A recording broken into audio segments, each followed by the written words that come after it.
தமிழ்நாட்டில் மேலும் 1,48,000 பேருக்கு மகளிர் உரிமை தொகை ஜூலை 15ஆம் தேதி முதல் வழங்கப்படும் என அமைச்சர் தங்கம் தென்னரசு தெரிவித்திருக்கிறார். விருதுநகர் மாவட்டம் பி. புதுப்பட்டி ஊராட்சியில் ஊரகப் பகுதிகளில் மக்களுடன் முதல்வர் திட்டத்தின் தொடக்க விழா நிகழ்ச்சியில் அவர் கலந்து கொண்டார். இதனைத் தொடர்ந்து மக்கள் மத்தியில் பேசிய அவர், தமிழ்நாடு அரசு அளித்துள்ள அனைத்து வாக்குறுதிகளையும் முதலமைச்சர் மு.க. ஸ்டாலின் நிறைவேற்றியிருப்பதாக பெருமிதத்தோடு தெரிவித்தார். மேலும் மகளிர் உரிமை தொகை தற்போது 1,15,00,000 பேருக்கு வழங்கப்பட்டிருப்பதாக கூறினார். 3 வருட காலத்திலே தேர்தல் அறிக்கையிலே உங்களுக்கு சொல்லியிருக்கக்கூடிய வாக்குறுதிகளை நிறைவேற்றி வந்திருக்கிறோம்.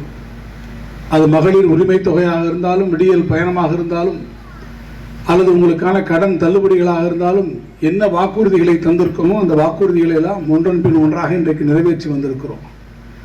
மகளிர் உரிமை தொகையில் இன்றைக்கு நாம் எத்தனை லட்சம் பேருக்கு, எத்தனை கோடி பேருக்கு நாம் வழங்கியிருக்கிறோம் என்று பார்த்தால் 1,15,00,000 பேருக்கு மகளிருக்கு இன்றைக்கு தமிழ்நாட்டிலே மகளிர் உரிமை தொகை வழங்குகிறோம்.